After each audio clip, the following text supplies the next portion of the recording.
Life Audio.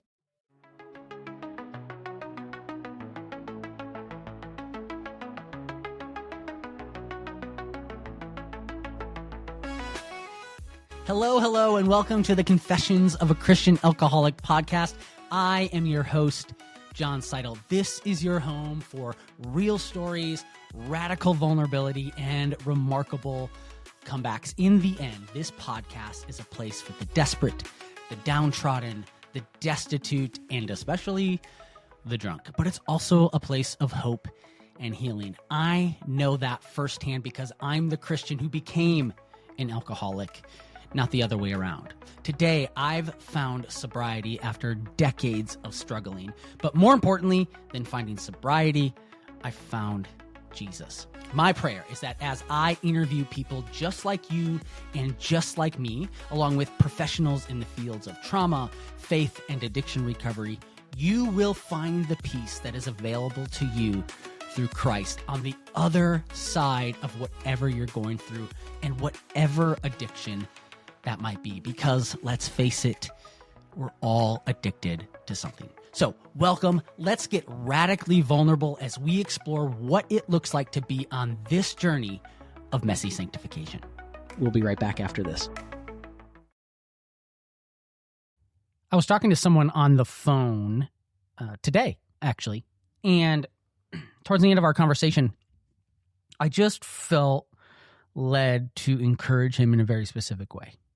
And so what I said is, hey, I want you to promise me that if you get to the point where you mess up and go back to drinking, because this is someone who has struggled with drinking, that you won't hide it, that you will be open and honest with me or other people in your life. Because I think one of the devil's greatest tools is that when we mess up, the shame that we feel, he piles it on, and we just throw things or tuck them away into the dark. And that's where they fester and grow. And so this guy made that promise to me. And I think that's important. And the reason I bring that up is because today's guest is someone whose recovery journey is not linear. It's not quote unquote clean. And that's why I want to bring it to you. Today's guest is Jeramy Houghton. Jeramy is a regular dude, just like me, just like you. I met him when we used to go to the same church together. And his story is one of those, and I'll talk about this a little bit today, where I had heard it before I was really confronting my own drinking. And it's one that I just kind of stuck in the back of my mind as like, that's interesting.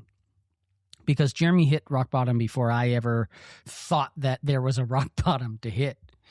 And he came through it with a better understanding of his life story, his childhood, his relationships.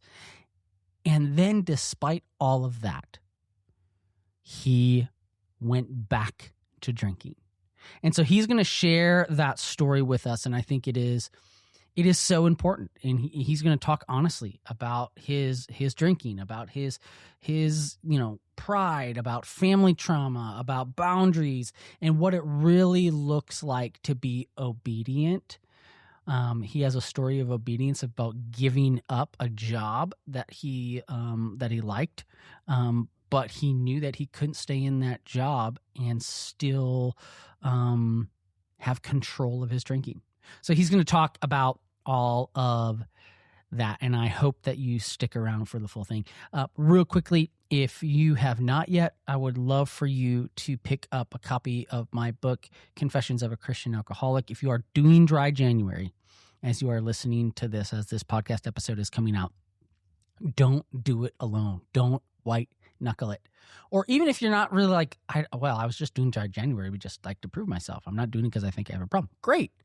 But what better time to get curious, right? And maybe there's something greater for you on the other side. Maybe there's something better than just, I'm just giving this 30 days.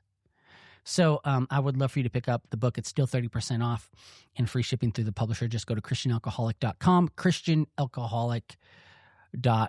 come. So without further ado, let's talk to Jeramy, a dude just like you, just like me, who has gone through it and come out on the other side and realized exactly what was going on beneath the surface when he was trying to stuff all of that down. Jeramy Houghton.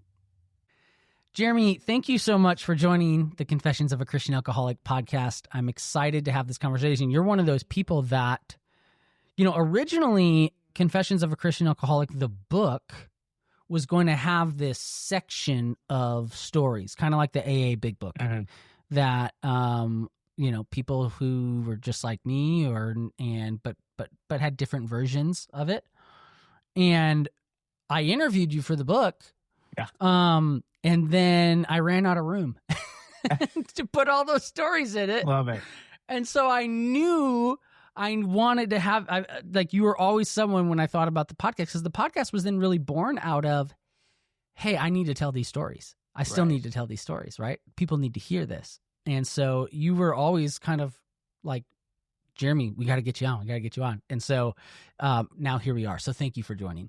Oh, thank you for having me. It's been exciting. I've been listening to it, and it's just, it's one of those things where it's get the stories out, right? How do we get that voice and let people hear it?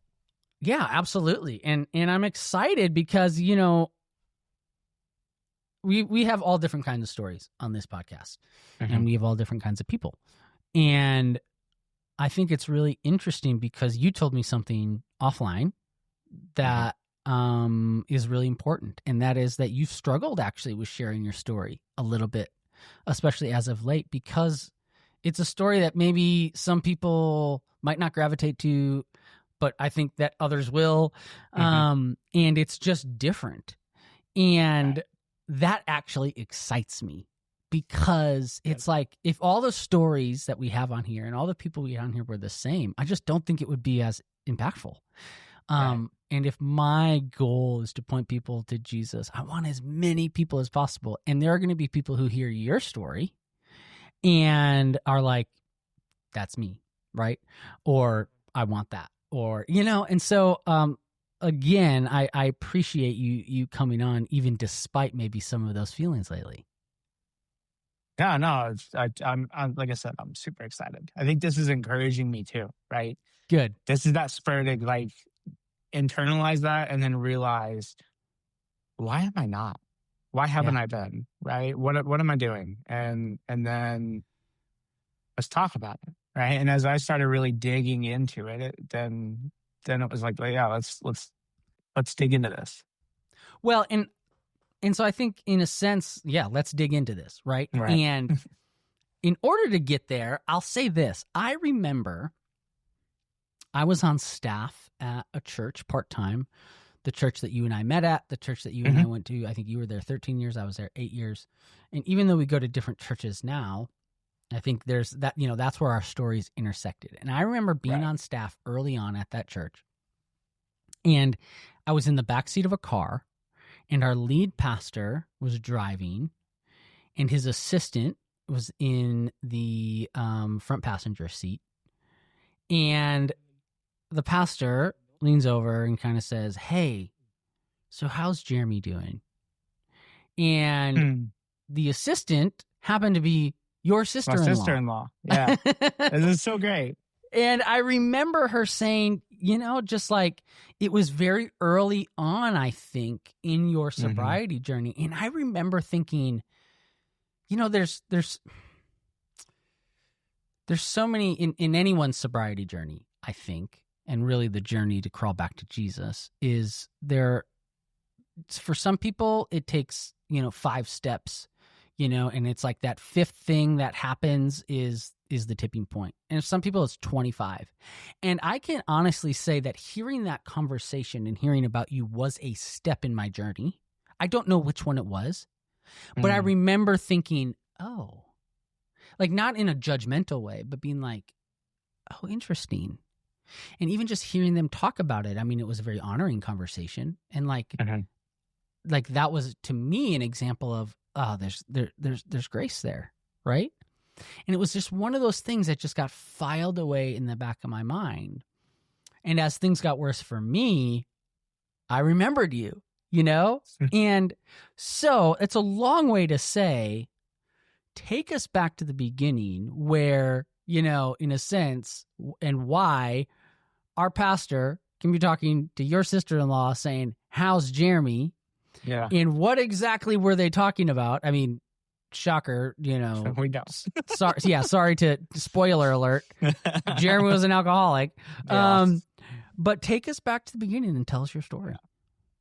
Yeah. So trying to think, we went back and when last time we talked, the story, I think if we go way back, just from my childhood, I think you and I have some similarities. Like my parents divorced when I was 3.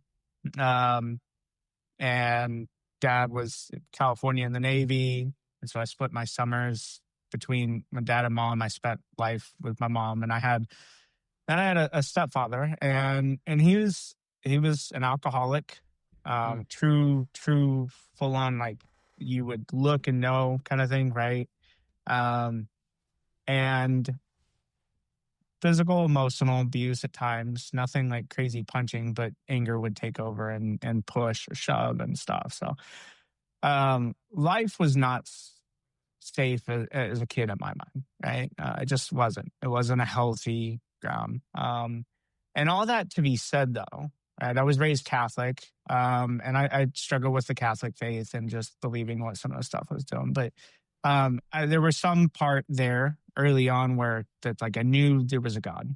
There wasn't a question there. I knew that Jesus, like I believed Jesus, at the time, but I didn't really know and understand what like my salvation was through Jesus. I didn't really grasp that as a kid.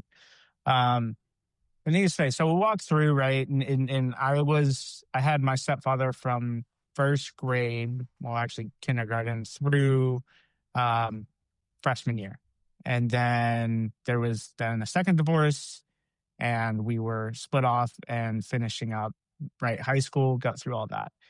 At that time, even though I wasn't a believer, right? I was raised Catholic, but I walked away even from the church at 16, a Catholic church, because I just was like, something's wrong. And I was just searching. I was not the partier. I didn't drink. I didn't go and do any of the stuff. So I was this kid that just kind of was like, I'd look at it and be like, yeah, that's not worth my time. I don't want that. And then we moved to Texas. So I grew up in Montana. And then when I graduated high school, my mom got her teacher's license, graduated college. And then my sister and brother, we all moved down to Texas and to Houston. And it was around that time that I actually started to enjoy alcohol. I was 18, working in service industry, and had friends that, we'd have a drink and hang out, right? Nothing crazy, but I enjoyed it. And I enjoyed it a lot. And then I started to realize that I really liked drinking. And early on, I should have caught this, but I liked the feeling. And so I chased the feeling. So it was, how quick could I get to that feeling? Yeah. And how could I maintain it? But then the problem was you couldn't maintain it. You would always tip over, right? You would always go too far. You couldn't maintain it once you got to, and so I would go through a period for several years of, I would drink and then I'd take 6 months off, and just, I didn't feel like drinking and go that. And that was kind of through my 20s. That was a lot of how I went about with alcohol. And then I met Mel, and we dated for a year and a half. And Mel is your wife. And Mel's my wife. And moved up to Frisco and got married. Right? And that was 2011. And at that point, drinking was just kind of a pattern. It was just there, right? You kind of always had it. It had gotten to the point where you just always had drinks with dinner. And it was kind of every night, and that was just it. Like, you didn't get slosh, you didn't get drunk, but you just had drinks every night, whether it was wine or beer or whatever. And that's the way it was for a while. But then we got a surprise. 3 months after marriage, we were pregnant with our daughter. And I was 25 at the time, and Mel was 23. and we were young and we were not prepared. Our Mm. plan was 3 months or 3 years before we were ready to have kids. And it was 3 months. And we did not do well with that. I mean, we did, but I mean, it hit us. Yeah. And what I didn't handle it well in the sense of now there's a new stressor in life, right? And that's when my answer to stress of just take the tension off, or I'm really stressed out, let me ease that, was alcohol. And the thing that I always had was, I think it was 19 was when I was like truly saved. And I'll go back to that real quick because 19, I had just had this sit down moment with a friend on a porch and at church that we went to. And I was in a rough place and just broke down, gave my life to Christ, like truly gave my life to Christ, and just went into this period of one of those where I didn't drink because I didn't want to. This period of just, it was insatiable thirst of the word. And so I would just read 4 or 5 chapters in a sitting of Genesis. And I just would sit and just read and go through the Bible, book by book, and I was just, it wasn't like fully studying everything. I was just reading and consuming it and just seeing how God worked. And so that's where, like, that's that salvation piece. And I say that because that was I was saved. Absolutely. And man, did I have a intentional, intimate relationship with Jesus. Yeah. But I also had a crutch for alcohol. Like alcohol had become a crutch, and I didn't fill those times with Jesus anymore. I filled them with alcohol. And so as life continued to go through, over the next few years, being in the restaurant industry and being stressed or frustrated or just anything, right? Not content with how life was going, right? Struggling. The answer was alcohol. Yep. The answer was that. And so I was drinking. And then 2014 to 2016 were kind of the major ones. So, at that point, we had Vincent in 2014. I had completely shifted positions and careers and started managing at Rick's Chop House. And I was stressed. I was now a manager. I wasn't making the money in my way, right? I was working long hours in a restaurant. And when you're in a restaurant, you have a very easy access to alcohol as well. Right. It's right. You just see it, right? Even if you don't have it there, you see it. And we had 2 kids, and then we were trying to get a new house, our first house. And so we had moved in with her parents, to save a lot of money. And we did, and we got a house in 2016. But then buying a new house in 2016 adds new stresses that you're not. Yeah. And it was this compile of that when I never dealt with it. And then my stress and honestly, my unhappiness at work. And I think that's the bigger thing is the worst, the biggest, what would you call it? The biggest trigger or something was actually unhappiness. Like at that point, I was just unhappy. Because everything made me unhappy. My stress, frustrations, money problems, all of that, right? And I just looked to have something to keep me going. And so by 2016, I was drinking just to get through the day. When you say that, like, meaning like there were physical withdrawal symptoms that you had to drink away, or no, you're saying like just the emotions. It wasn't a physical withdrawal.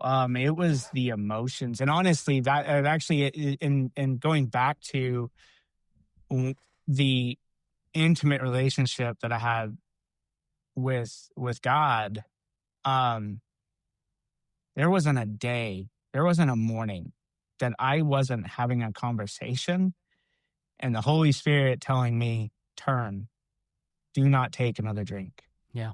Just turn and come back. And I would battle that on Yeah. my drive to work. And I would choose alcohol because it was easier. What did that look like? What did choosing alcohol just to get through the day look like? It would be vodka and orange juice in the mornings. And then whatever I could find and throw in a cup. All throughout the day. Throughout the day. Just going. Yeah. It had gotten really bad. And I couldn't. Yeah. It was bad. And 2017. So we get through 2016, first year having the house, right? And we signed in 2016, we signed in December. So realistically, 2017 was the year that we actually owned the house like for a full year. And going through it, I had a hernia that collapsed. And they had to rush me in to get me into the hospital and to get surgery on it, right? Because it was intestinal. So they were like, you can't keep that. It's dangerous, right? So they have to do surgery. And Mel and I are sitting in the hospital, and the nurse or whatever, the doctor in the ER is like, your liver enzymes are highly elevated. And she's like, you need to stop drinking. And I said, yeah, I'll stop for a little bit. And Mel heard it, and we'll get into her because her story is another part of this, right? God's incredible with what he's doing. But I remember her thinking, like, you just said you'll stop for a little bit or you'll think about it, essentially. Like, that didn't trigger to me of like wake up call. And that, to her, that's major. Like, she already had red flags, but like major red flag. Like, you're just not going to quit. And in her mind, I wasn't going to quit. And I didn't. And I lied to people. And in a month later, in November, I got fired from my job because of alcohol. And what did that look like? There were rumors and nobody had proof, right? But they all suspected it. And Rick had given me the benefit of the doubt. Rick, the owner. Rick, the owner, gave me the benefit of the doubt. And then there was a cup that I had that had, I don't remember, Kahlua coffee or something, right? Coffee cup. I opened up in the morning. I had opened up the restaurant and I left my coffee cup laying around. And somebody opened it up, smelled it, poured it out, put it through the dishwasher, set it up there, and I went and grabbed it. And that was when they knew, like, yeah, that was him. Because, I remember the bartender asked me, was that your cup? And I was like, yeah, I've been looking for it. So it was kind of like finally there. And yeah. Had it been affecting your work? I think it did. I would forget certain things. I wouldn't do so. Not like in the day-to-day of getting the task done. Yeah. But it was all the other stuff afterwards, right? And I think it did. It definitely did affect certain aspects, but it wasn't like anything in a major. There was an incident that now I'll say this though, this was the big question, which was the week prior, or earlier that week. So this all happened over this like 1 week period. And that Tuesday, I left and had a drink, came back, but it was a heavy drink, like very heavy, and it hit me. I blamed it on the pain medications from the surgery. Yeah. And then there was the incident from the cup. And then there was there was something else. I don't remember what it was.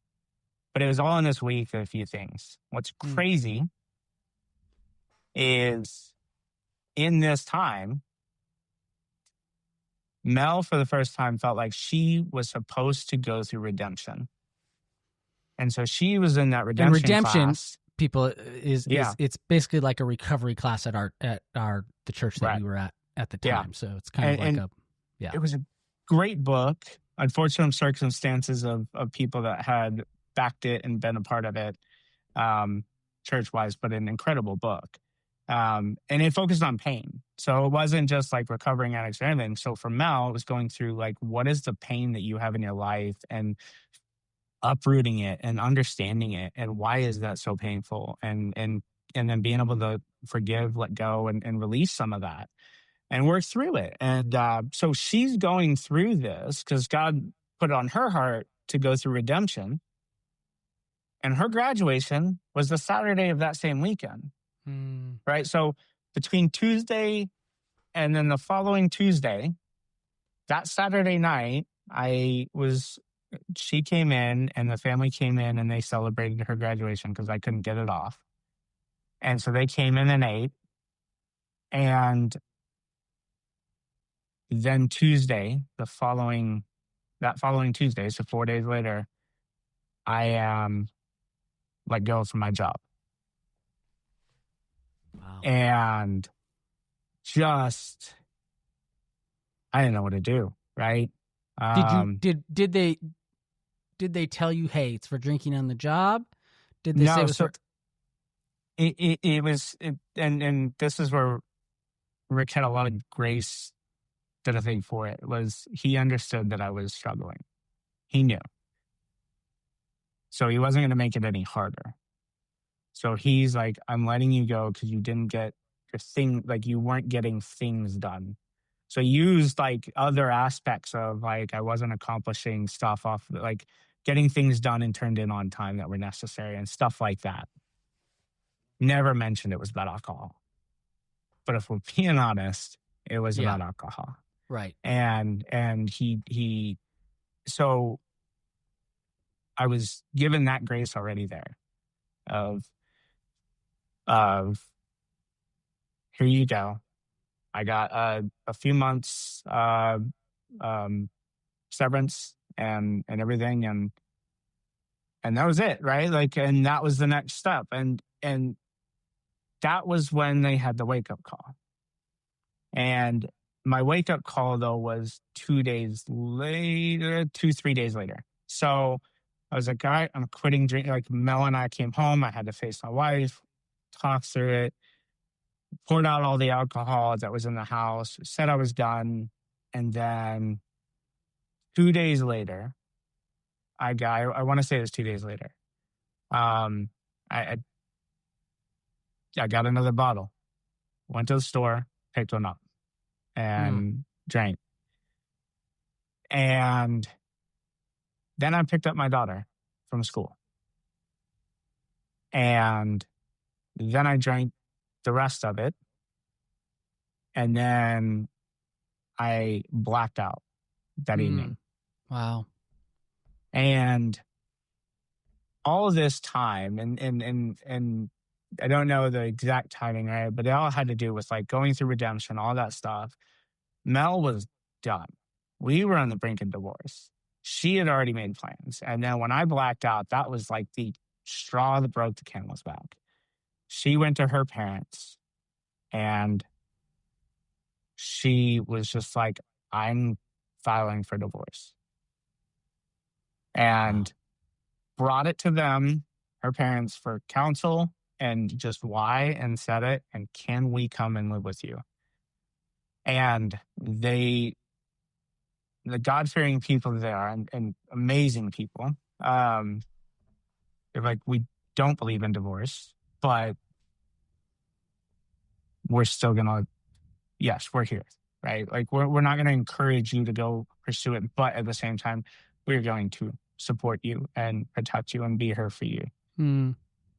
And I didn't know this. I found this out a few weeks later. But I woke up that next morning, like, had no clue about all this. right? Other than like just the fact that I blacked out. Mm. And that was when what we talked about, that radical shift. We'll be right back after this.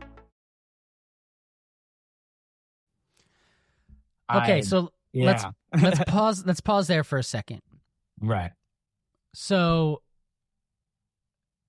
up until this point, I mean, obviously the drinking is bad. It's, you know, you have this blackout moment. Mm-hmm. What are you you said you're having these kind of arguments with the Holy Spirit every morning. What were you saying either in response to the Holy Spirit to yourself, or were you just like stuffing it and pushing it down? Like, what was kind of the conversation internally that you're having with yourself as it's getting this bad? It was, the best way that I've described it to people was inner turmoil. Yeah. It felt like, I mean, it was a spiritual war going on, and it was like I was being wrenched on both sides. And it was this pain of being like, I know I need to do this, but I can't. I can't separate, can't stop.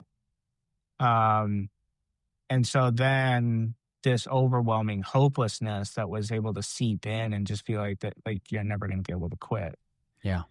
And yet still hearing like full well and having the pull on my heart made it even worse. I think it almost made it worse because it was like, you know, when you people that you see that where like people are trying to just love on somebody and they're so far, like, it's almost like that term of they're so far gone that they actually like lash back out. Like they reject. It's like the rejection becomes like the reaction is actually even harsher back because they're trying to just like forget about me kind of thing, you know, like I'm a lost cause, forget about me. And then that's really what it felt like of me trying to tell God, like I didn't think, like, we were still going to church every single Sunday. And I was still like, it wasn't that I didn't believe God. Like I'm sitting here talking with him, but I was just like, this part of me is lost. I'm great. You know, this I'm so part glad of me you said that. is lost. I that you have other parts, but this part of me, we're just going to have to live with. Yeah. You know, I think I even tried to attribute as this is my thorn in my side, which was not it, you know, but at the time it's like, this is just my thorn. I'm just going to have to deal with this. Or was in a way, but it's like, you're called to fight those. You're like, right. Yeah. It's supposed to draw me closer to him. Yeah. It's not a fatalistic, like, well, okay, we all have our thing, you know, but I told myself that too. I mean, there was a point in my life where I'm like, listen, everyone's got their stuff. I drink a little too much from time to time until from time to time became every night, you know? Yeah. What do you feel like, before we kind of get to, you know, the future and the turning point, what do you feel like was at the heart of your drinking? You know, I've said, you know, when it comes to my story, it's really escapism. And some of that is a learned behavior from trauma, you know, experienced in youth, and you know, anxiety and OCD clinical, that's just like you can't stop thinking about things. So, you know, there's different roots to mine, but I'm curious, what do you feel like was at the root of yours? I think it was, I know. And one, it was originally, it was just like stress that I didn't want to handle. Right. Yeah. But ultimately what it boiled down to was, once it got to a level where it was something that I didn't want to deal with anymore. Like I didn't want to work at this job anymore. I hated it. I despised it so much. Like I was so just upset with the workload. I was so unhappy, like that drove me. And then I found out later on also that when it was something that put me in an awkward position that I didn't want to do, right? So something that was really, really hard, like a conversation with a family member, that meant that I was going to essentially potentially have to cut them off. And that had massive effects. Or prior to that, having to deal with the situations and be the go-between between a family member and my wife and my kids, and having to be and I'll be honest, it was my mom, like um, having to be the honoring son while also being the biggest advocate for my wife and kids. Things like that are what triggered me. So, and we could go later on because we'll talk about it. Like with my mom, that caused me to slip. And Mel and I started tracing back on that. And I think you and I talked about this like years later. So we'll get more into it. But it was my wife's unhappy because my mom does things that just are not okay. My kids aren't healthy. She's not healthy around my kids. And yet I'm supposed to be called to be this honoring son. And I had to find that balance. And also I had to kind of be like, can you all help me like make my life just a little bit easier when we're dealing with this? Cause the tensions hit. And then I also am carrying other people's burdens in a way that I shouldn't have to. It's not like I came across with a brother and walking like, let's go, let's pick it up. Cause I'm invigorated. Like, let's go. Right. Spirit's got us. We're walking together in burden. But it's like that tension of carrying what other people have, like disdain for somebody or frustrations. Right? And then I'm supposed to carry that on. I don't handle that well. Yeah. And so when it's stuff like that and I don't have a way to release it, that's when I would be drawn. That's when it was just like, I don't have anywhere for this to go and I despise it. So what do? Right. I drink to numb it. Yeah. Okay. All right. So take us to, kind of the transformational season, the transformational moment, even. Take us to that. Yeah. So it was that morning that I woke up the next morning. After having blacked out.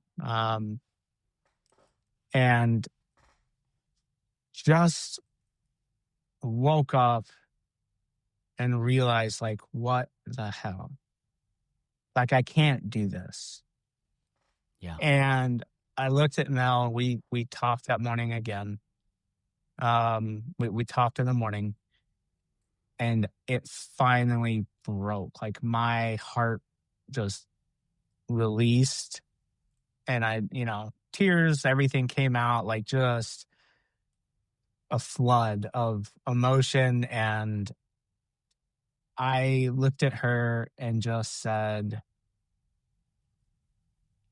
we've got, I can't stop on my own. Right. And she pretty much gave me, it was a good ultimatum. It was like, you either like this ends or I'm leaving. Like, we're not continuing. If this continues, like, I can't stay in this marriage.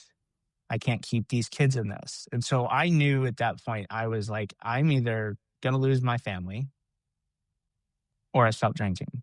And I turned and just gave it all to God and just said, I can't do this.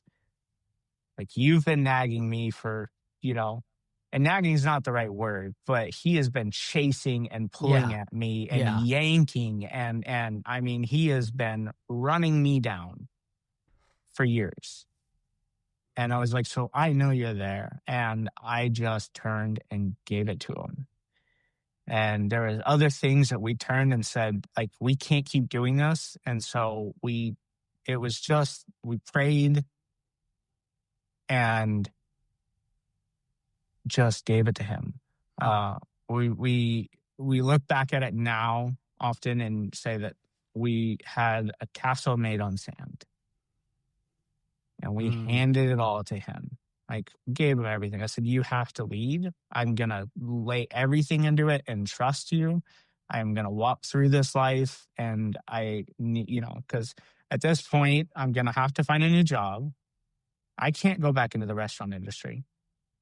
Because if I do, I'm going to be surrounded by alcohol. Yeah.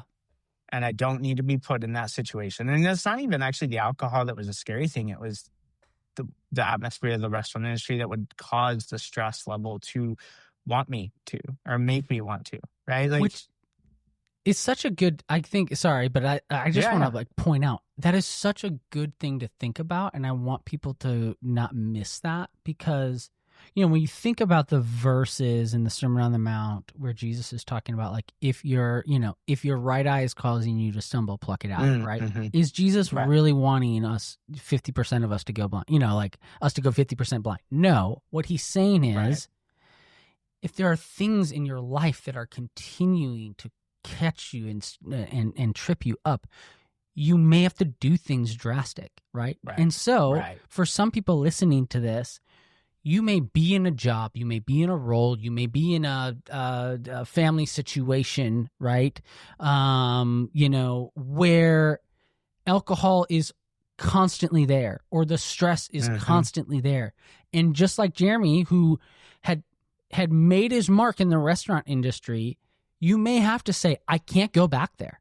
I may have to start over. I may have to do something different. I may need to pluck the eye out because I'm not going to put myself in those situations. And I think that's really important. Yeah. Yeah, agreed. And I think that's the thing is, separating myself is one of a big piece that goes unnoticed. Like you said, like it's very easy to gloss over it. Yeah. I made a good choice. That's kind of the amount I would have given it, right? Credit. And I think that's giving it not enough credit, like you pointed out. I think there's more to it, right? Like making that a choice, that was significant. And yet it's so simple. It doesn't seem like it would be. You look at those things and, because they the further away you get from them, the less impactful they may seem. Right. But in the moment, that's a huge leap of faith. That's a huge trust of I'm not going to go back. Like people listening to this, think about what you're doing as a job right now and what you have been doing as a job for how many years. And if all of a sudden tomorrow you're like, I'm not going to do that. I'm so dedicated to this new life and to running away and fleeing from this thing that I am literally going to switch jobs and I have no idea what I'm going to do. Like that's a leap of faith. And sometimes that's what this requires. Right. A lot of times. It was. Yeah. And I look back, Mel and I were talking about this, and making that choice, right? Then it was like, okay, we knew IT was the field that I wanted to get into, but I wasn't going to go back to college. Honestly, I couldn't afford to go back into college at the time. Yeah. And it was just like, how do we get into this? So then I was struggling because I was like, I did interviews, and even one of the interviews that I was doing was actually for IT with point of sale system for the company that did like the in West Legacy, there's that big place. They have all the different restaurants in it. I'm trying to remember what the name of it is, but it's like different types of restaurants come in. That's like 3 stories. You know what I'm talking about? Yes, it's like a food hall. Yeah. And it's something, like that. And so it was for that company. And yes, it would have been point of sales in IT, but it also still would have been tied to the restaurant industry. And I got all the way to the final interview, and then they went with someone else. And I thank God now for that. But yeah, it definitely was one of those where like I was interviewing with, I went to, I was like, I need to get a job. So I even went to UPS. And I'm sitting there, I applied. I was like, I'll do something here while I try and figure out what we're doing next. Like, let's get some income coming. And I'm sitting there listening to this guy talk. And I just was like, no, this isn't it. And now, normally that's not the answer. Like, normally it would be like, most people, it's like, dude, you just need some work. Like, you need to get in there. Right. But because everything that's so radically changing and everything that's been going on, and I just said, like, I am praying and giving this all to him. There was just this sort of like, this isn't it. And it's just going to be harder. Like we already knew, that you like, this is not the job. And so I got up and left. And in this time, this had been, so that was November when I got left.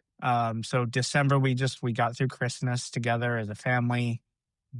Still have my severance, and then January and February. So in January, I actually started with a friend that also went to our church, Ben, and he gave me an opportunity to come in and do some contract work in IT and work and do some stuff. And that gave us little money, but also it got them to see in the startup um, to help fill in and take some work needed to be done off of his plate, but also he got to see it. And so I was given an opportunity. And so I left UPS, and then I didn't get the job from the other company, the point of sale restaurant industry company. And then the next day, Ben and Debbie, the heads of the company, of the startup, they gave me an offer letter. And it was like, this is why. Right. And when I got it, the pay was lower. And it was because they were in a hiring freeze. So technically they couldn't hire me. They weren't supposed to. But they made this exception. And yes, the pay was lower, but I was now in an opportunity to get into the IT field and start a new career. And God was just, it was clear, like, take it. Yeah. And so the way that he led, the opportunities and doors that he opened and closed for us and like guided me through this in those next few months leading up to that, right between alcohol and starting this job, were just very clear, right? And they weren't easy because it's hard. You have people that are outside that don't fully understand the entire situation. Yeah. That are like, well, we'll just go get a job at the convenience store, go get a job at UPS, go do this, go do that. And normally, yes, because a lot of times that is the answer. It's like, you just need to start working somewhere. But God, in this instance, was like, that's not, no. And so I had to double down in that and listen to him while listening to others and thank them for their like support and advice and what they were trying to do. But God, and listen to him. And one thing was, we had this radical transformation where I shifted in that day. The part about that radical that I want to say, like why I say it's radical, talk to about that. right? What do you we mean go by back that? about that. It flipped a switch. I didn't desire alcohol the next day. I didn't desire alcohol again for years. Like I had zero desire from alcohol from that day when I gave it to God. Wow. I didn't. I gave it over to him, and I despised it so much instantly that it was a true repentance, and I walked away from alcohol. And so, because there's some people that are going to be like, "Come on, yeah, there's no I know. way." That's why I said this is that part that's been hard to talk about sometimes. Okay, so so you make that decision. You say, "I'm done." You give it to God, and is it like the next time you smell it, you're just turned off, or what did that practically look like? It was, I could be around it and I didn't care. It was, I could smell it and it didn't matter. I didn't desire it.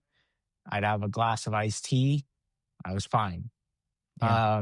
It was literally, he flipped a switch. I didn't desire anymore. My mindset was just like, that's cool. And it wasn't like I couldn't be around it either. That was the thing. It was just like, I could still come say hey to my friends, and I was not like avoiding people because there was alcohol, they had a drink there or something. Like it was, yeah, it's really hard. Like that's the thing. It's just really difficult to sit there and be like, yeah, I just didn't. But the thing about it is we had to have that radical transformation. Like God knew that I had to have that radical transformation because our marriage, had I not had that radical transformation, would not continue. Like there's no doubt. So without the radical transformation, our marriage would not be able to be redeemed. There would be no redemption in our marriage if there wasn't that radical transformation in my in my drinking. And then to go even further, like without even before then, God led her to have redemption leading up to all of this, so that it would prepare her heart for this. Like he was just flipping, like putting pieces in place for us to lead through this. So you have this radical transformation in the Mhm. sense that like your desire just goes. What? There's two questions that I want to Mhm. pause and ask. One is, did you start telling people? Did you start talking about it? Like, you know, what was that like? And then two, what was the reaction of those around you? What was the reaction of the church, Yeah. just in general, to you being a Christian that Mhm. now is like, yeah, I was an alcoholic. You know, I'm not sure if you use Right. those words, but whatever word you use, Yeah. or whatever. But yeah, so did you start telling people, and what was the reaction? Yeah. So I did. The first, I remember in the first few days, right? It's all fresh still, right? And so I knew walking in that like I'm gonna have grace. I'm gonna be allowed to say, hey, like you cannot trust, and you're gonna ask questions, right? Because when I tell you about alcohol, you're gonna ask questions. And so I was ready and open. I was just like, I'm not gonna get offended. I'm not gonna get upset, because you're sensitive at that time, right? You're Yeah. vulnerable. You're very vulnerable and sensitive. And so I confessed to community group. That following that night, actually, I want to say it was that night, that same night that we had the issue or whatever. Like I confessed to the guys at community group. Um, And what and did you say? Like, hey, I've been hiding like this, yeah, or I've I been drinking a laid it all lot. out. I was like, I have been drinking forever, and just I kind of laid everything out. Yeah. There's prayers and everything, but that was kind of I have almost a jaded memory of that. Just because that was way early on, and actually, the timing may be off. That might have been in between. So I go back to it, like it might have Yeah. been right in between when I lost my job and then the lapse and then the actual transformation. We're talking like a week and a half in all of Yeah. this, right? Right. So it's like I think I did confess early. And then when I was looking for a job, I remember I came to Vincent's, we were in November. So Vincent's, Mel was still working at the church in the preschool. And Vincent had a recital, the Thanksgiving Day recital. So I came to that, came to And watch Vincent that. is, He's my son, the there you youngest. go. Yeah. And so he came to the recital and or the performance. And then afterwards, I think I had an interview with Lowe's, something, right? I was just trying to get something at that time. And I walked into our lead pastor's office and knocked and asked if he could pray for me. And I told him what was going on. By this time, Mel's boss knew because he was over the children's ministry and a friend of ours, like we've known him forever too. So he already knew as well. But I just talked with our pastor and just asked, like, pray for me. And he asked me a few questions. It was very much like one of the first questions I remember was, is she safe? Is your family safe? Are they okay? Right. So again, there's I'm glad you're telling me this, but we're going to, there's a protocol of questions that probably should be asked. And it was a good thing he did. I think, and of course, I'm like, received it and wasn't upset, but I was also just like, yes, they're fine. I have nothing like that.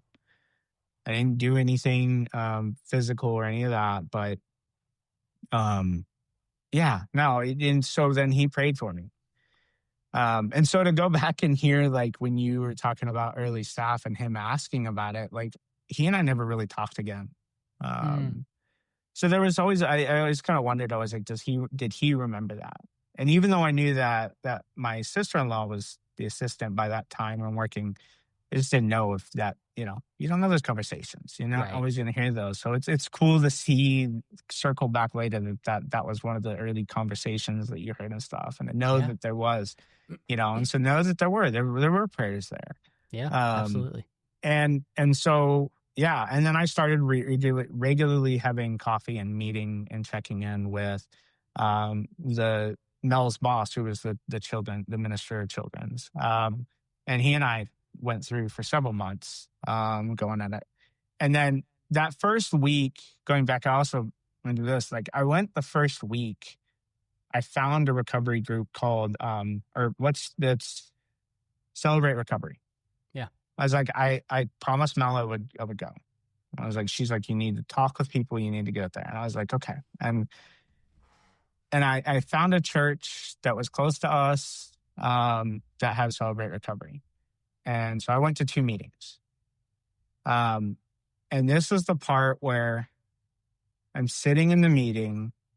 I'm open. It's you only had a few of us. You talked, kind of told your story, kind of the same thing, right? A lot of praying and worship, and the worship was great.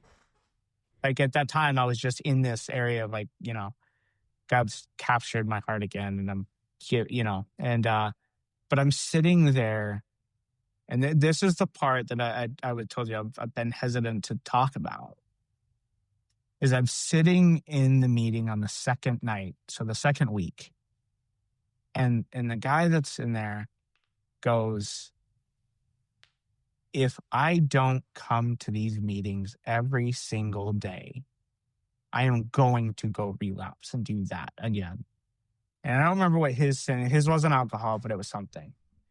And I was like, just this alarm and my bells were like, no, that's not true. Like, that's not enough. And I think that was the thing, was I was sitting there like, this isn't a no, like, no. Because now you're just trapped by something else. If you're if you were literally making that statement that if I don't come to these for the rest of my life, I'm gonna do that sin again. I'm gonna go have that alcohol again. Yeah. I'm gonna go do this. And we see it with AA. We see it with the other ones where they're like, you have to do it because what's the big one where they say, when you're feeling good, that's when you're the most vulnerable, and then you find yourself relapsing. I was like, no, that can't be it. Like, and so I was sitting there like, that's not enough for me. Yeah. That's not enough for what's going on. And so, and let me just pause there, because I think this is a really important topic. And I know there are people that listen to this podcast who are all about AA or Celebrate Recovery. Mm-hmm. I speak at some Celebrate Recoveries. Yeah. I am not anti-Celebrate Recovery. Although, interestingly, one of the most confusing and I think wrong things ever said to me was by someone who led a Celebrate Recovery, who she said that if I was not doing their program, I may be sober, but I'm not in recovery. And I think, I talk about this a little bit in the book, but the whole premise of my book, right, is anything that is misordered is disordered, right? And so anything that you worship is a problem. And to your point, I have seen many people give up alcohol only to be a slave to a program, only to be a slave to meetings, right? Are those things? Here's the funny thing. I'll say, Jeremy, is that guy that you're talking about? Undoubtedly, he's actually probably right. He's actually right that if he doesn't come to meetings every day, he will relapse, right? That's the problem. And what I would say is that's the person that may be sober, but he's not in recovery, right? And that's a little bit like, I say that facetiously, like, you don't clip this and then put this all over.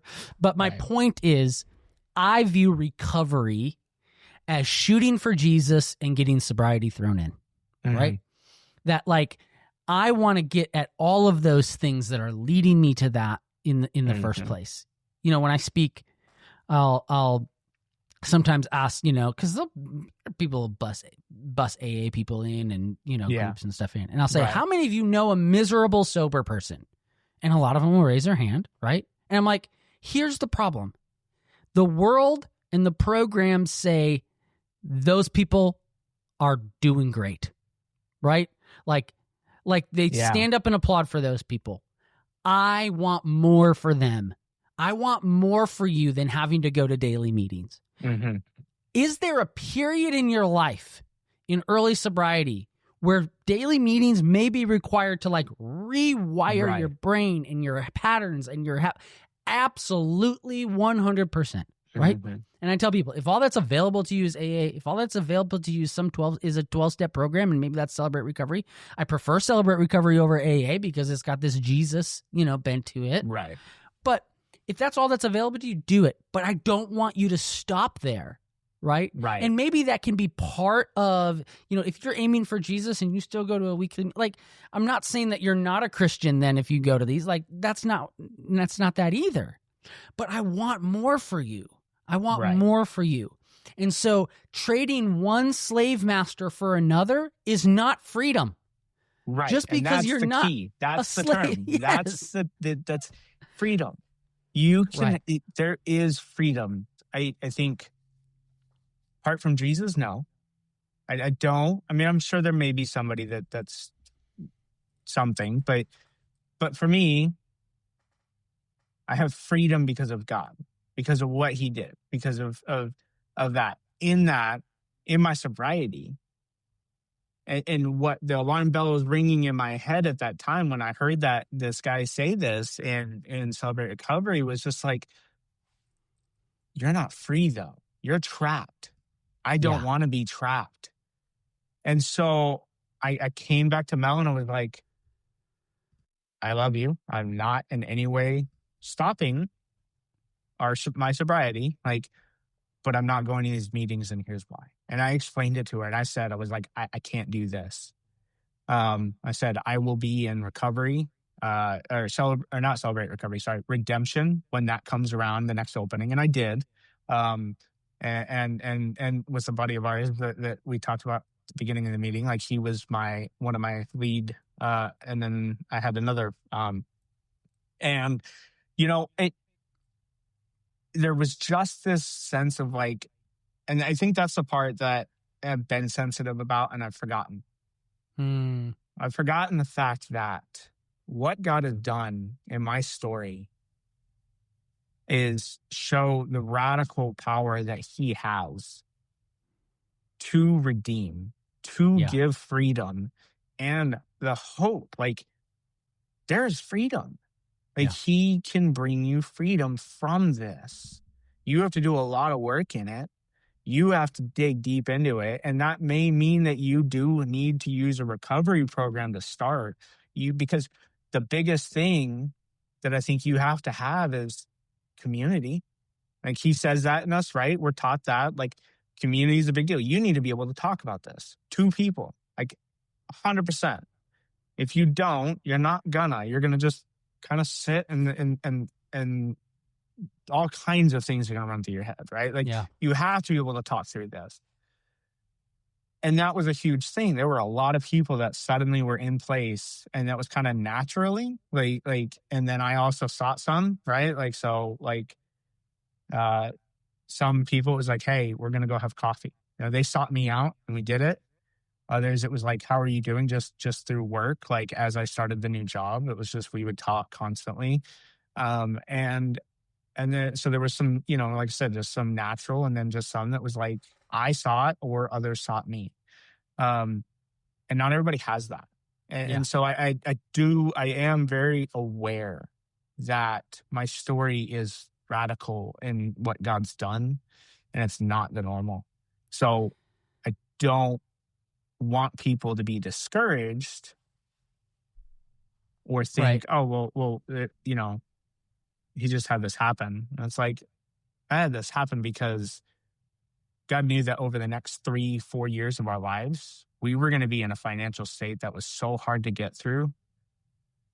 We had to have this.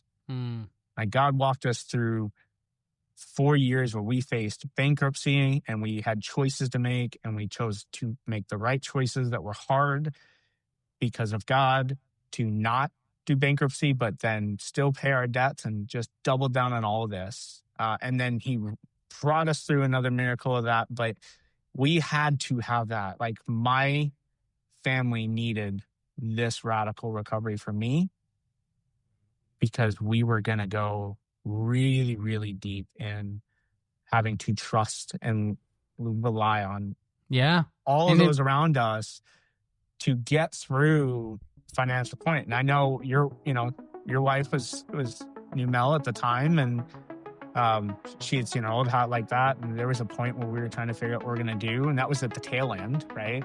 But through that, right? Like, we knew you guys in that time when I was in the middle of all that. We'll be right back after this. So all of this, is encouraging. And I think if the story ends here, it's a great story. But I think what's so interesting is the story doesn't end here.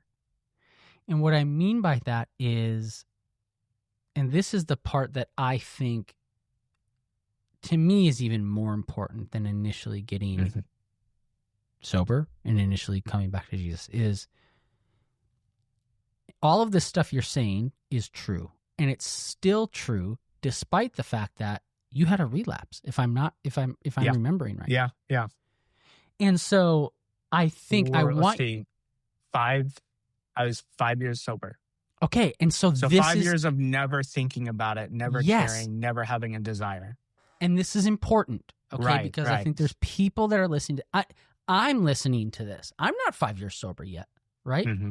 And I think two things. A, if you're listening to this, know that you can have these radical transformations. You can come to this understanding. You can believe all this stuff, right? And there can still be times that you get tripped up.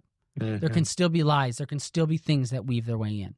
The second thing I would say is, don't anyone listening to this, as we're recording this, I'm about 2.5 years sober.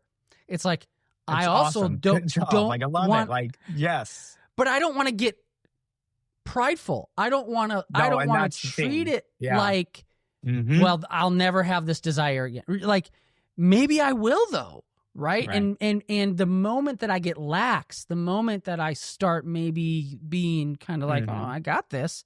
So tell us your story. Yeah. Tell us what led to 5 years after 5 years sobriety, you going back. It was a struggle. At that time, and I think I told you as we talked a little bit, like, when I figured out later certain things that cause triggers, right? And later on, I figured out more of them. And what I figured out was, when it came to family, there was a shift in some of the family. I had lost my grandfather and then lost my grandmother. And I lost my grandmother in that year. Prior to that, I lost my grandfather. And I wasn't that close, but there was a lot of just bad family history of stuff, right? That I can't really get into on this, but it was one of those where I had this aversion, is probably a good way to say it, of people telling me how I should be towards my family, my extended family. Specifically, my mother telling me how I should be towards my extended family. That I should be sad because my grandfather did this or that. And I barely knew them. Like, I knew them, but I didn't know them, right? Like, when you start really thinking about it, I'm like, okay, I don't really handle death in the same way, because when I was in high school, I lost 3 friends, 3 kids that I grew up with, all in crazy different ways of death. Like, we just kind of dealt with it, and we had 138 kids in our graduating class. So condensed, I need these kids my entire life. I had later on in life, I had a cousin that committed suicide. So for me, death was just this thing that I had to struggle with and get through. And so I just had this kind of jaded look at times, and it was like, I'm sad, but I'm also not that sad. Like, I wasn't emotional about it. But I had built up this time where I was tired of my mom I was exhausted from my mom trying to say, well, you should do this. You should feel this. You should call your brother because, he doesn't have a dad. And you should do these things because you're the older brother and they don't have a father. And it's things like that that I dealt with as growing up. And then later on in life, it's more like you should, do this and that. Or it was like my mom was like meddling. And so we realized that she was the trigger. And that year, she moved up here to be closer to the grandkids.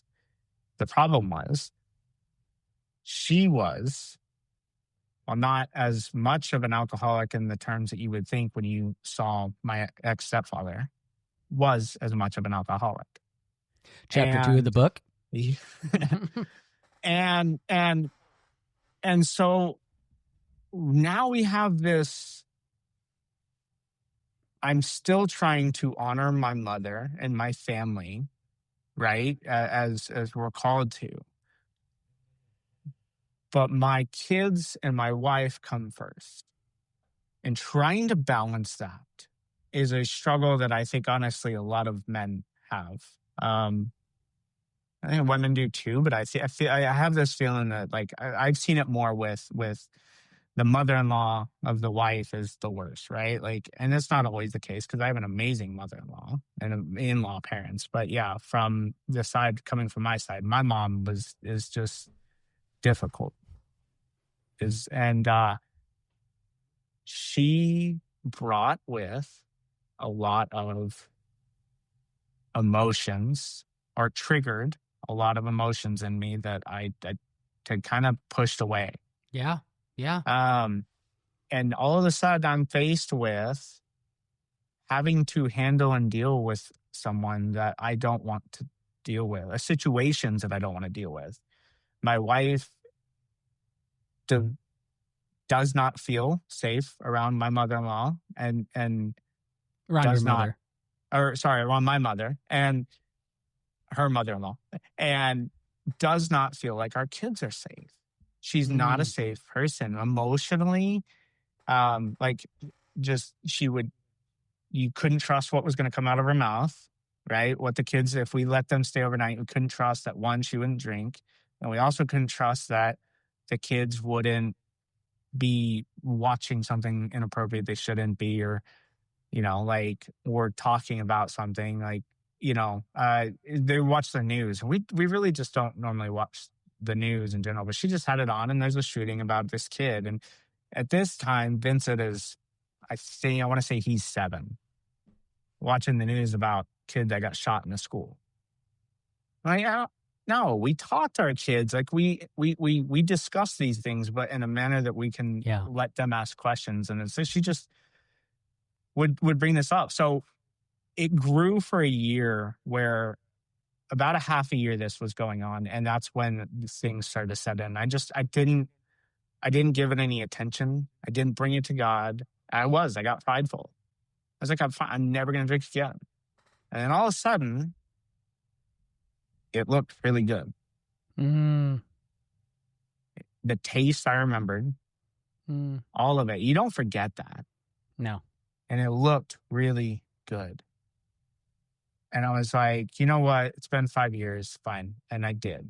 And I then struggled for a year of this. So what is that? Is that like, you're like, hey, I'm just going to go down to the gas station? Like, did you hide it? I would just go get a gas station. I hid it. I couldn't face Mel.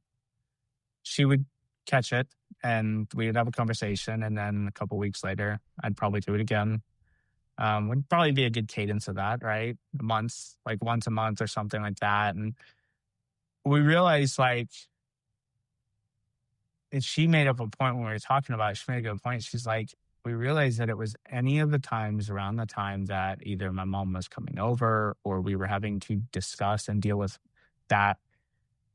Any of those times that I had to then be I was very uncomfortable because, it's like, now I'm in this rock and a hard place. Like, my wife comes first, my kids come first, but I have a mom, and like, how do I balance those? And they're butting heads, so that doesn't help. And it's like, can I be a peacekeeper? I don't know how to do it, and so, and then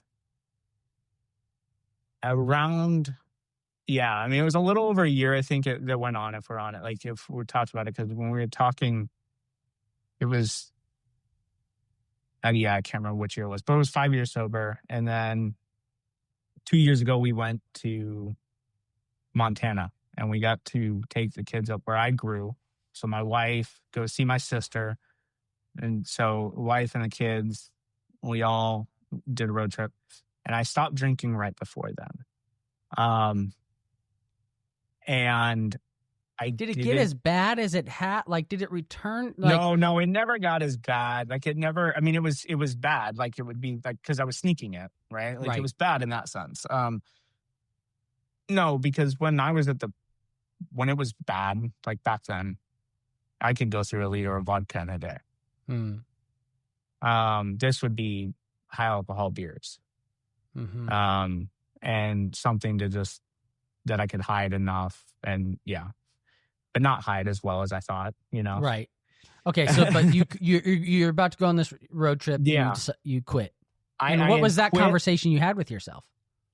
So it was a couple of good things. So one was, I'm going to go see my sister. We're going on this road trip. Like, we're driving constantly. I can't do this. But also, I don't want to. I am tired of this struggle. I'm like, why can't I just stop? I need to just stop. Like, and yet I couldn't. And I prayed and prayed at that point and did. I was like, I was just prideful. And then I got myself caught. And so I turned and said, I can't do this. I can't keep doing this. And it was at that point, that was one day at a time. That became a one day at a time for those 2 weeks. But for those 2 weeks, I was around my family the entire time. There was no like hidden place, hidden times where I was off by myself. But those 2 weeks, I kind of got clarity to just be with my family. I was also on vacation. So it was 2 weeks of vacation of just no other stresses. Yeah. And I think that was a huge thing to just be able to like step back and be like, no, we're not going to do this. And then when I came home at this time was kind of the peak where Mel and I had been talking. And I had also been discussing with my sister, but I had to have a conversation with my mother. She had also made me very angry over the last few months of things that she had done to my sister's family and other things that I was struggling with. And I didn't know how to talk to her about it. So we got home and I was like, I have to have this conversation. So I called her up and I remember I told Mel, and this was where I knew there was a shift too. And Mel knew too. Before I called, I looked at her and I just said, I want a drink right now more than anything, because I don't want to have this conversation. I want to run from this confrontation. This conversation is pure confrontation. And I knew how this conversation was going to go. It wasn't going to be good. I knew where we were leading down this path. And I knew it was the other end. And I was like, I don't want to have this conversation. I don't want to have this confrontation. And it was the first time I looked at her and I just said it. And she said, thank you. Yeah. Because for the first time, I was like openly honest to her. Yeah. I'm like, I don't want to do this. And this is why. And this is how we realized like where it really stemmed from. That was the most enlightening thing to me, of just like, I want to do this because this just, yeah. And Dr. Allison Cook talks about in her book, which I quote in mine, about naming things. And there is such power in naming things. And I think one of the lies of the enemy is that you can't talk about that. You can't say, right, I need a drink, or I want a drink, or this is hard, or this is, in those things. And especially as men, I think we're taught, don't be vulnerable, don't be open. Right. And so it's so like, again, one of those things I don't want to go without pointing out is that in that moment, you calling that out, I think is so key and so important.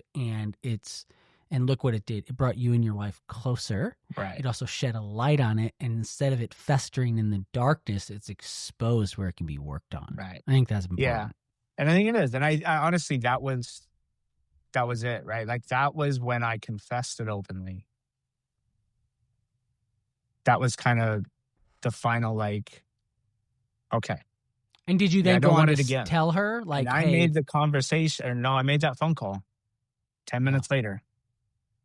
And she sat outside with me and just listened and was just there while I had that conversation.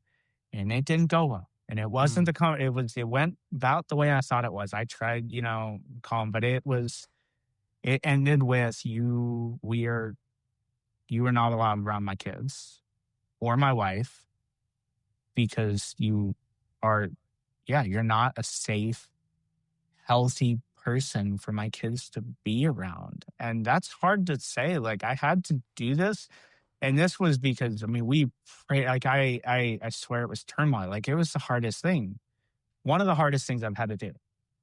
And it yeah, was, and we still deal with it daily. Like, not daily, but, we still deal with it on a month to month, week to week basis of just, she's in the prayers. She's on our mind. Like, will things change?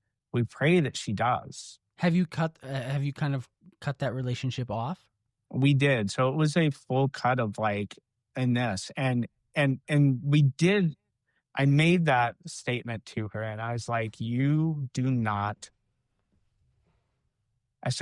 own up to any of the stuff that you've done, anything that I've just said and laid out to you in this conversation, any of the stuff that in our past, like, you won't own to any of that. You never own up to it. And I remember I said that, and it was just this, I do too, was her statement. And she just had anger towards me this entire time during the conversation. Like, I was the one that was wrong. And I was like, if there can't be, like, not reconciliation, if there can't be, like, repentance of any of that, any of the stuff that I laid out, like, then there's not going to be any change. If there's not any change, you can't be around. Like, I can't have that. Like, my kids need to be safe. And so I had to make that. And I was like, and we said it almost we said it with the same basis of, if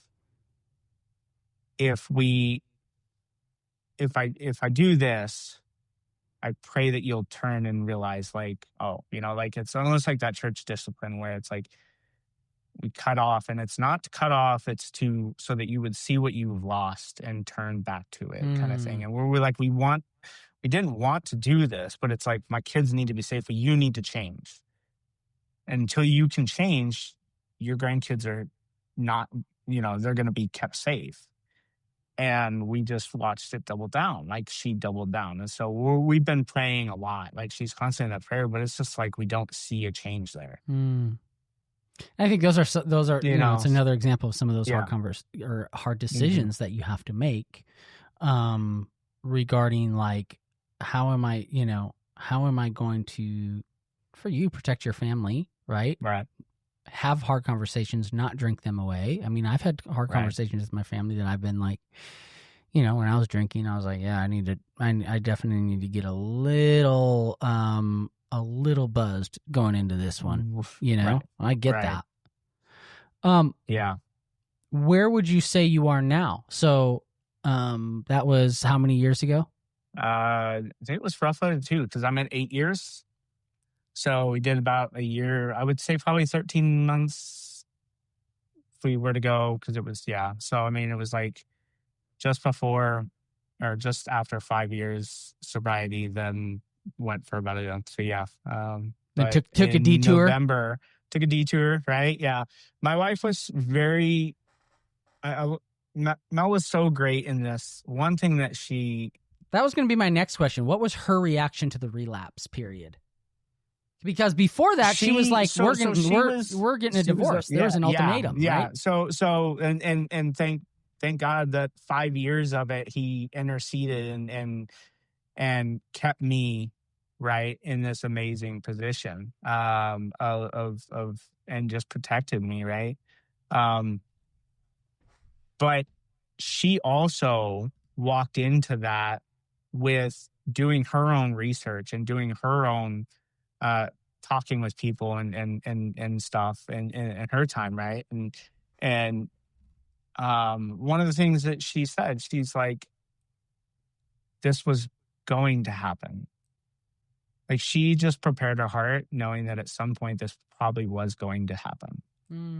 Now, by the way, Because people it listening to that, don't it use that as it's an not, yeah, it's excuse. not an excuse, but that's for the wife or the spouse of the alcoholic. That's not for, yeah. Yeah. That's not for you as the alcoholic to deal with. That is for your spouse to prepare, right? And no, we didn't want it to happen. Absolutely not. Yeah. But it was that, let's be realistic and let's not be Shocked. shocked. And what's the other one? Sitting, when you, what's the term you think when you're sitting there and you just kind of not passive, but you're Complacent. yes, thank you. Complacent is a perfect term, right? Just don't be complacent. Like, be prepared. And so what it allowed her to do when she did that was actually come to me with love and grace. And I still was struggling with being honest in that time, so that took a lot longer. And when I got to that point at that end, before that conversation, and that time of clarity that I'd had right before that, to then turning around and saying, and looking at her in the eyes and saying, all I want to do right now is have a drink to ease the tension before I go into this. Yeah. Was me bringing the light and the honesty to it. And that was huge. Right. And that was what she had been wanting me to do the entire time. And I had to learn that. But so through that time, she would be upset, but she had grace and love. And we had already walked through so many years of marriage, and our marriage had been redeemed. Yeah. So this was that part of, you can't keep doing this, but I love you, and do it. And just kept hitting me with that. You can't keep doing this, but I love you, and we're doing that. And we got through it, and it was a pain in the butt, and it sucked because it didn't need to be that hard. But at the same time, I think it did, because I needed to learn that. I needed to get to the point where I was being able to just be fully honest in that. And that was the one part where, in the time before it happened, there was no hiding that one. It was radically just ripped open, And in this time, it was, I actually have a desire, and I'm going to confess it before. Yeah. And being able to get to that point was something that I didn't. And I think that's another thing. I didn't have that at the beginning. So that's something I didn't learn in my initial sobriety. Because I didn't have that. Like, it was this thing where it was like, okay, I need this because we're walking through all this and there's just so much there. But now life was good, and I did have, we were just moved into the new house. Things were going really well for us. Financially, things had finally turned and stuff. And so now I had a missing piece where I wasn't able to look at my wife and honestly say, I want to drink. Yeah. And I learned that. And I don't think I realized that, like, until right now, talking about that, like, that part I never had. Right. And so to walk through that, and then after that, and after having that conversation, I didn't have the desires. I had gone through that time, and I haven't. I honestly have not thought about it in a year again. And not to be prideful anymore, right? Not to allow that to get to the pride, but being thankful. Yeah. Talking about it when I can, and just being thankful. Looking at Mel at night and just look at our house, and we just sit on the couch and just are thankful for what we have. And we always turn it, with God. And apart from that, we know what we could have or not have. Or not have. Exactly. Exactly. And we see it every day now. And so we're really intentional, I think, on that side of have that, right? So, yeah.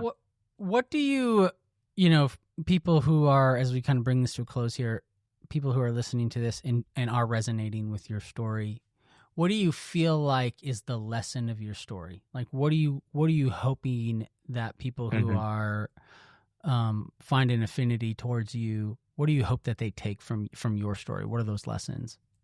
I think the biggest one is the hope that we have freedom in Christ. Yeah. Like the number one is the freedom that we can find in Christ. But that freedom means giving it to Christ, like giving it to God, trusting in him and putting our faith in him and relying on him to walk through that, not just be a part of it, but lead him, like lead you through that, right? If I didn't have God in any part of my story, and I see the trail, like I look back and I see the path that he wove. Like I see it clearly of just he did this here and he put this in this place and this. Like I see the map. Yeah. I've always been able to see the map in that sense. And for this, give it to him and he will take it. And that's what he talks about when he talks about like, give me your burdens. Like, that's what I think that's just a beautiful picture of it. Like and the other thing is like, you have to have community, right? Like we talked about that, but community is the other, like you can't do this alone. But it is that there is hope and freedom in Christ in this. Yeah. You don't have to. If you go, and I think that's the one, going back, right? Like I told you this, I've been hesitant in the last few years to talk about it more, like openly, right? It was a lot more in the church when when I was at the old church and we were doing freedom groups and I was helping to lead in that and I was invested in that because now I'm leading guys at that time. Right. And we're talking about it. And at the time we're talking about how do you find the root cause of your sins so that you can find freedom of it, right? That was a program. And when we changed churches and albeit it was a blessing for us, take a breather. We weren't leading anything. We were just being refreshed and everything. I found that I didn't have the people to talk to about it. And there wasn't the platform yet, right? There wasn't anything there. And then I remember I was in a Bible study and a guy stood up and he was like, I'm 2 years sober. And it was very I'm in my meetings still, I'm doing these things and I have all that. And I just said, congrats. And I didn't say anything. And I think I got to a part, honestly, I found where it's like, I didn't really know how to address that. I lost sight that my story means like the biggest thing is the power of God in what he can do and will do in your story, like what he can do. My story is not going to be everybody's story. Absolutely not. Like we're never saying that. We're not saying like, if you just pray to God and give it to him, that's how he's going to take it. My story was a radical transformation in this way specifically because of other situations, I believe, right? Like what he was doing was not just getting me alcohol. He was redeeming our marriage, making a redemptive story and taking us through a financial hardship that where then we can turn around and love on and support families in the future that are going through different various things. Now we're equipped to say and speak into some of those and love on those people and just walk beside them. And that's what I need to do, what we need to do more and what we're praying about lately, right? That's what's been on our heart now. But the hope is there regardless. And I think, it's a good place to kind of land because, when you talk about your story and this is, maybe you kind of shielded it up till recently, I think that's exactly what the devil wants, right? Like he wants us to not tell our stories. And I think especially stories that point to Jesus. And there's so much about your story that I love, right? I love that you talk about a radical transformation that then includes relapse. I don't know why. It just, for me, it's so real. It's so sanctification is messy. And Right. even, and I think there are some people who would, have the temptation to say, well, was I really radically transformed by Jesus? No, you were. right? Yeah. But there continues to be those parts of ourselves that we wall off, that we don't give to Jesus, and we find new parts of ourselves. Just when we think we've got all those parts, given over to Jesus, and we find new parts, right? And those new parts became clear and evident to you, and old habits die hard, and we have these habits of escape, and we treat them, and we go for the easy fix, right? And so, like I said, there's so much of your story that I love, and I just want to thank you for sharing it. Encourage you to continue that boldness in talking about it, man, and just really appreciate you. Thank you. And thank you, man. I have been encouraged as equally by you in what you're doing. Because you gave me the courage to spur back up and look at myself and be like, wait, we're not doing anything with this right now. And then to start looking inwards and being like, what am I doing? Like, we're doing a lot of good things and our focus is on our kids, but we have this gift. There's that part of me that's like, there's more. Yeah. But we need to ask. And so Mel and I are both, I think we're both equally in that area where we're just like, no, I'm encouraged. I think she reached out to you on a comment about something, and she was like, she's excited for the book to come out. She's going to try and take it out of the mailbox before I can get to it, right? Like I've had it ready. And she read your other book, right? And that's been huge for her. And so going through all that, it's just, we just have been talking a lot more of how can we use these things to encourage others, and where can God use us? Like, we know where in the sense of what area. Right. But where is he going to use us? When is he going to use us? And are we equipped, or are we not asking the right questions yet to get to that point? So it's been a great encouragement. And to just have this, right? Like, you spurred me back on to be like, hey, what have I been doing these last years? Like, there's a lot. We're busy. It's been great. And we've been in church and been healthy and doing a lot, but there's more. Yeah. And to forget and be like, what am I doing? I hadn't told this story. I've told little bits. And to my community group leader, who's also the pastor of our new church, like, he knows. And he and I have talked. But there's so much, and it can be so encouraging, and I know that, and yet I have allowed it to be quiet, and that's not okay. Well, and hopefully people hearing that will use that as an encouragement. Maybe you're listening to this podcast and you are someone who is, in recovery. Yeah. And I want to encourage you, just like Jeremy is saying, like, and I think that's one of the things that AA gets right? AA is big about, like, you carry this message on. Now, you and I happen to have the full message, I believe, right? Right. And so I want more people to carry on that full message, that Jesus, shoot for Jesus and get sobriety thrown in. So, Jeremy, thanks. I appreciate you and love you, brother. Love you too, man. I don't know what part of Jeremy's story resonated with you.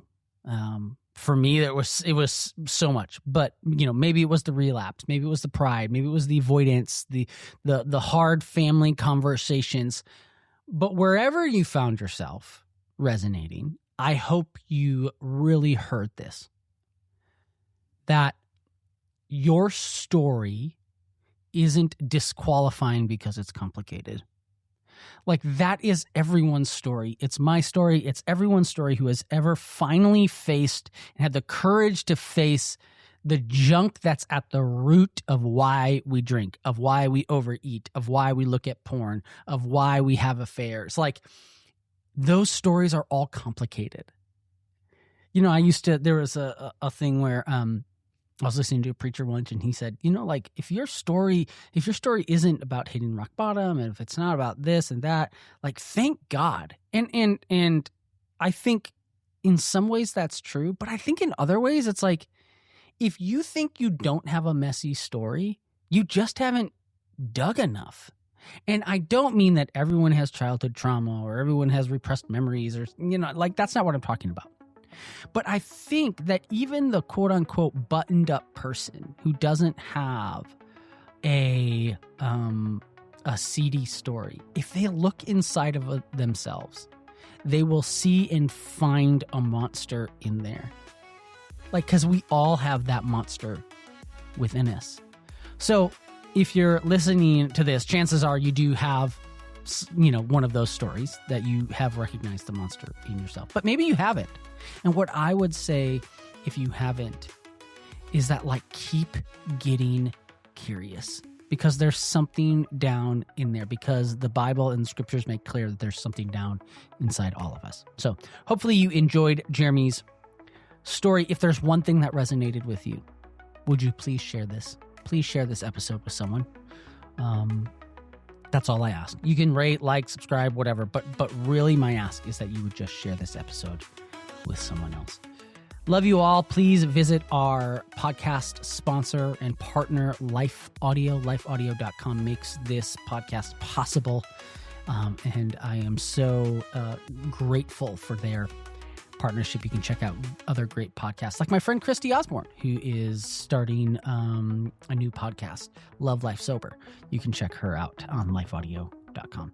Love you all. We will see you here next week.